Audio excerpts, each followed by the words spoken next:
Dan, welcome after your, 11-team, 14-day trip around NFL training camps. And obviously one of those camps was visiting the Tampa Bay Buccaneers. So what was the biggest takeaway from the time you spent with quarterback Jameis Winston? I asked him, do you study leadership? And he said, matter of fact, I took a class on leadership at Florida State this offseason.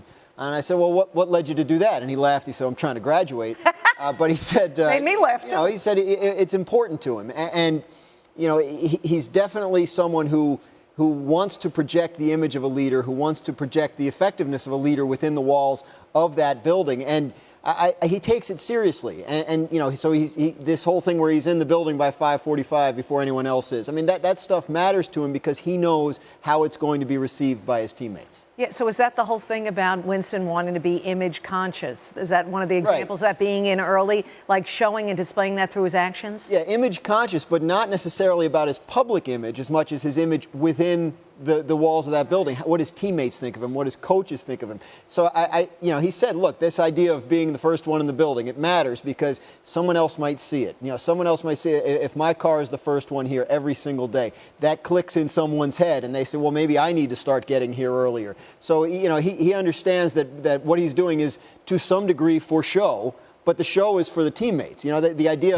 of being a leader has a lot to do with the show, what you show your teammates and the people you're trying to lead. And we all remember this season, that draft year 2015, when Jameis Winston famously went first overall. But there was debate at the time because obviously of Winston's previous off-the-field issues. But the debate was between, is it Winston or is it Marcus Mariota? So Winston, we see the numbers. He's in his third season now with Tampa. You've talked to the Buccaneers coaching staff, players. What are they saying about the choice they made? Well, I talked to Jason Light, their GM, and he said, look, everybody asks this. He said, it'd be great if they were both good.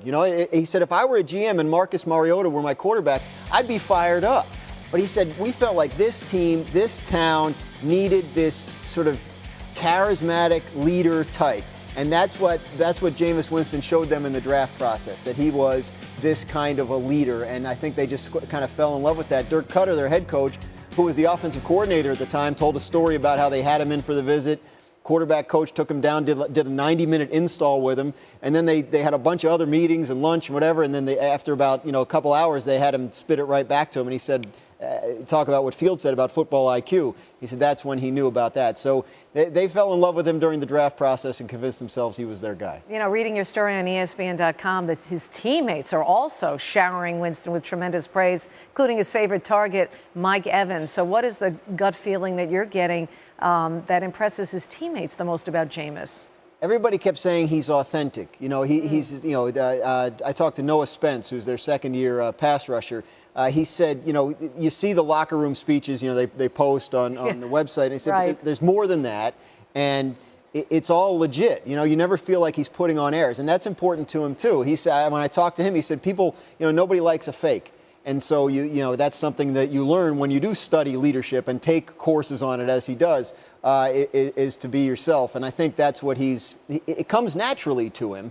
And at the same time, it's sort of part of his craft that he's trying to hone at all times because he knows how important it is to him and to the success of the team. So he takes that job seriously. But what is the funniest thing you heard from someone from Tampa Bay describing something involving Jameis Winston? Funniest, I don't know. I mean, Gerald McCoy was laughing because he said, they had this hydration test, right, at 7:45 in the morning, and he failed it. And he said, Jameis, what are you doing? And he said, well, I just came from the weight room. And he's like, what do you mean you just came from the weight room? It's, it's 7 o'clock in the morning in training camp, and you're already working out. So he was kind of, he was like, they thought they had him, right? Like he missed something, the hydration test, but it turns out it was because he was there.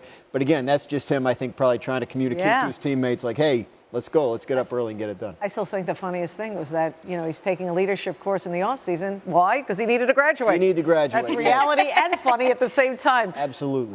Dan, great stuff. ESPN.com, the piece on Jameis Winston, moving on with the Buccaneers. Thanks so much for stopping by.